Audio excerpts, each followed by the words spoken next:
送关怀，满心送关爱，粉红特报充满爱，赶快订阅起来，有功不如愧对父母，别说态度，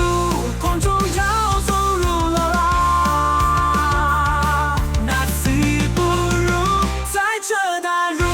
花时代，如花是命运安排，表现的不愉快，不如触动如个风花绝代，如他的中所期待，如出人生的精彩，如啦啦，那次不如。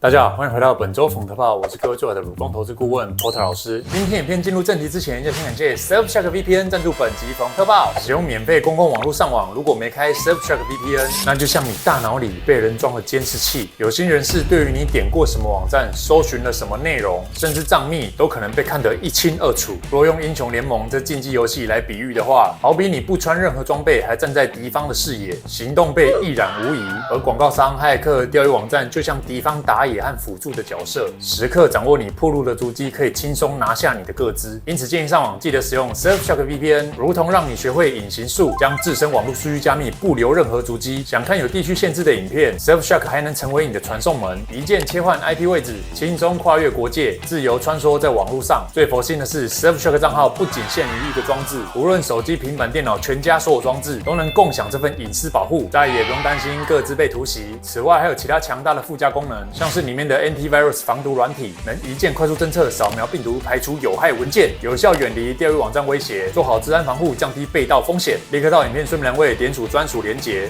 surfshark.com/PorterKing 就能以超优惠价格购买 Surfshark， 再加送额外4个月使用 ，CP 值超高的 Surfshark VPN 推荐给各位。今天影片一开始，想先带各位来关注一下香港47人案，这是中共强推港版国安法以来，目前最大宗的秋后算账。香港反送中运动已经过了5年，或许有些台湾观众已经没有那么关注香港了，毕竟现在有蓝白乱国会就够呛了。但我还是觉得能借由这事件带给台湾朋友们一些省思。这47人案中有不少都是在香港有影响力的名誉人士，他们经历了长达3年8个月的未审先囚禁，最终有45位被港共政府指控颠覆国家政权而遭判刑，其中刑期最重的得被关10年。但这一切的判决依据，却只是因为他们参与了一场香港民主派的初选。那因为这整个事件跨好几年，这边我整理了一个懒人包，接下来我会用说故事的方式，让不清楚事件的朋友能快速了解，曾经香港作为中共用来统战台湾的样板，特别强调改革开放、一国两制。当时香港对比中国墙内各省，是一个充满活力以及希望的城市，人们可以自由地游行发声，无需担心遭受惩罚。但好景不长，到了2019年，中共想强推一个叫逃犯条例的法案，而这法案让很多香港人感到恐惧，因为若通过，就意味着人们可能会因言获罪而被引渡到中国受审。那大家都知道，中国司法体系相当不透明。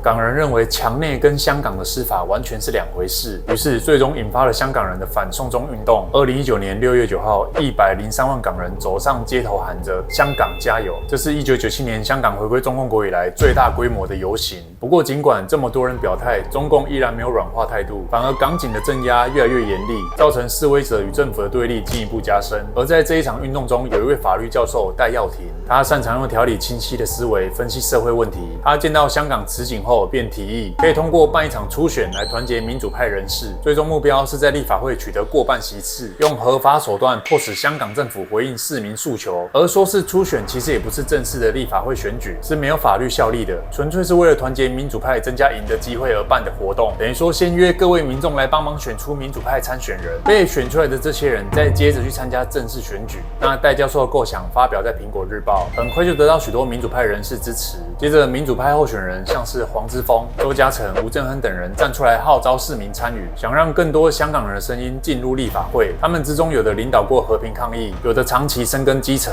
所以也有一定的影响力。但在初选前，2020年6月30，中共就通过香港国安法。这条法模糊不清，但它规定，任何被共党认为是颠覆国家政权的行为，都可能面临牢狱之灾。共党想要借此吓跑港人，不敢出来参加初选。但到了7月11至12的初选投票时，即便也还是疫情笼罩的日日子，即使有港版国安法在前，依然有超过60万人排队投票，展现出港人对民主的渴望。那眼看这样下去，可能之后真的会很多民主派人士赢得后面的正式选举。于是中共在7月31号指示时任特首林郑月娥以武汉肺炎疫情为由，宣布延后立法会选举，等于说怕输就先暂停正式选举，不让你选。其后2021年1月6日清晨，港共政府出动上千名警力，突袭逮捕参与初选相关人士，逮捕理由则是涉嫌颠覆国家政权，违反香港国安法。不久后的3月11日，中国全国人大以落实国家主席习近平提出的爱国者治港为由，大幅修改选制，最终该年12月的立法会选举，亲中共的建制派候选人几乎全数当选。换言之，因为参加初选而被逮捕的民主派人士，根本就都还没有参与到正式的立法会选举就被关了。除了不让你选，还大改游戏规则，确保共党的人绝对能赢。而遭捕的47人，有些人选择认罪，希望换取较轻的刑罚；有些人则选择坚持无罪，因为他们认为自己的行为完全合法且正当。这之中包括黄之锋，即便被判刑，依旧高喊我爱香港，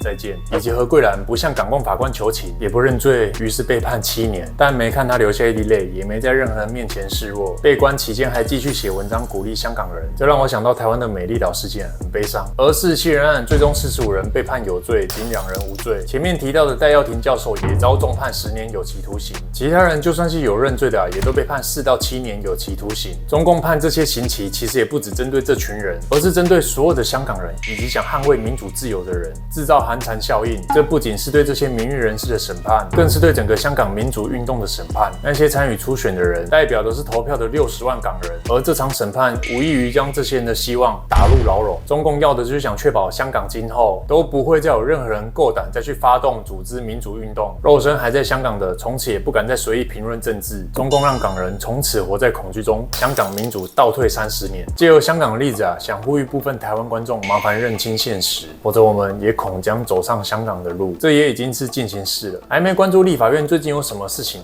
都该关注一下，或是多看我影片。我还想要这国家，而如果你也还想要这国家的话，就不该让亲共人士在你国会乱。蓝白立委那种法案违宪的也想强推，浪费人民时间走上街头抗议，然后还说大法官不懂，骂反对的300位律师都是侧翼，目的都是要扰乱分裂台湾社会。对那些身带任务的，不用跟他们多说，但这之中被误导而对中共以及在国会的协共人士有错误认知的，算拜托这些人了，好好看清楚香港人的血泪示范。平时你不关心政治，等你察觉到要关心的时候，已经没办法关心了。而且从这次看见，中共是宁愿牺牲香港，牺牲曾经的东方明珠，牺牲作为中国对于世界贸易窗口的利益，也要维持他的政权。不过这部分等川普上台之后，我认为会再加重对香港的制裁，但不是针对香港，而是因为中共。香港已经被中共变成跟中国其他城市没有差别了。那不知道大家对于这事有何看法？欢迎影片下方留言分享。上周特报更新后波导师看到一位网友留言给我，你应该改日更，否则来不及更新中国无差别杀人的速度。其实改日更呢，可能也是跟不上。中国现在就像一个接近临界点，随时会爆的压力锅。上周才讲完近半年来墙内的无差别袭击事件，这周又接连发生新的，真的越来越频繁。墙内社会戾气一天比一天重，处于一个高层互斗、基层互害的情况。说不定此刻我们正在讨论这情形的时候，晚点墙内又发生新的类似事件，也是很有可能的。11月16，无锡工艺职业技术学院发生一起无差别袭击事件，嫌犯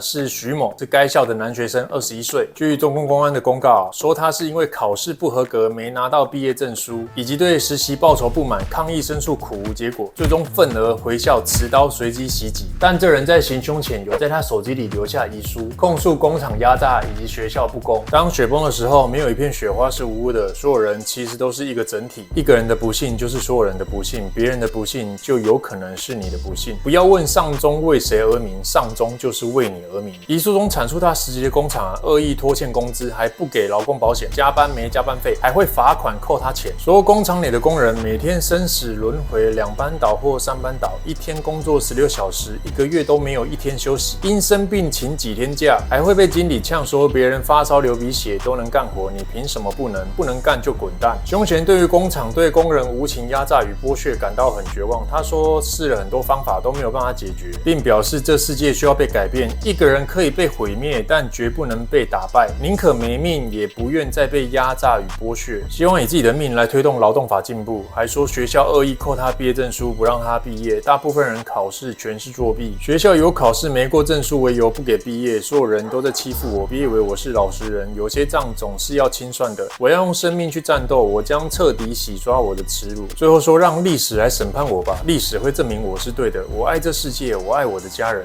再见。从他的遗书中能读出深刻的绝望与强烈的不满，文字中感受到内心的压抑、对不公的抗议以及对未来的绝望。也说他长期被打压剥削的问题啊，不是只有他自己遇到，认为这是中国整个体制的问题，并将自己定位成反抗压迫的牺牲者。当然，我没有要帮他背书，这种持刀伤人的行为绝对是不对的，但也能从这理解到事情啊，没有像中共云淡风轻说的那样单纯。墙内基层民众的不满是已经无处宣泄，只能转化极端行为。正常要解决这类社会悲剧啊，就是要痛定思痛，正视问题，公开讨论。不过在中共的舆论管控下，别说讨论了，很多墙内人可能根本都不知道，关键字给你封锁，只留零星几篇党媒的贴文，而党媒报道的又交代不清楚，只简单说凶嫌是因为没拿到毕业证书和对实习报酬不满而犯案，所以墙内人啊就永远搞不清楚状况。太可怕了，为什么要伤害无辜的人？太恐怖了，为什么要伤害无辜的人啊？为什么？对啊，为什么？而且中共不是说中国是最安全的国家吗？会犯下这类事的人，大多也是希望他自己的行动能引起社会对这些问题的关注，想通过极端方式来改变。一般墙外世界国家的国民，如果遭遇到这种不公的事情，基本上找政府或媒体投诉就有得吵有得关注了。可是因为他在墙内有言论审查，所以他求助无门下。虽然想到要借由极端方式来处理，但这种情况啊，只会变成恶性循环，做出极端行为想引起中国社会注意，但发生了，中共就将其舆论压制下来，而不被多数大众知情与讨论，就会导致问题继续被忽视，于是就会有另一位被压榨到受不了的发作，造成另一起新的案件出现，不断循环。这件事发生后，墙内还有补习班以此来做广告，说上命的都是大专生，所以提升学历很重要，要保命就报名他们家的补习班课程。这看了真的是会无言。那后来这补习班是有被骂，所以删文了。但从补习班的第一反应来看，是想把社会压榨偷换概念成学历问题，以及这位当老师的不是想说去辅导其他学生，而是大吃人血馒头。对这种扭曲价值观的老师教出来的学生，他的认知能正常到哪去？而16号无锡刚出事完，19号湖南就发生更新的。湖南的永安小学在上午上学尖峰时刻啊，一辆休旅车蓄意朝校门口来回冲撞，造成多人受伤倒地，也导致现场一片混乱啊。那等肇事车辆停下来后啊，民众与校园保安就合力将司机拖出来，结果肇事司机还露出诡异笑容。最终现场民众气不过，联合痛扁，将其压制逮捕。而此话题在墙内也被管控，一样仅留下少数党媒的相关报道，但该文下方也禁止民众讨论，直接隐藏评论区。此外，墙内的张献忠事件也已经不局限在一般人了。推特上也有相关影片贴文指出，广州发生老人持刀袭警，山东也有持刀攻击事件，河北被拍到有汽车来回碾压行人。墙内类似事件层出不穷，光这周就5起。我看到网友留言问我说，反正都不要命了，为什么不去找高官来垫背，找无辜小孩跟百姓做啥？因为那些人是要报复社会，不是报答社会。中国基层祸害正不断上演，而在压制言论的体制下，这些悲剧的声音都被共党掩盖。但我认为这不会是长久之计。正如那名21岁学生遗书中的一句话：雪崩时没有一片雪花是无辜的。等当压力锅爆开时，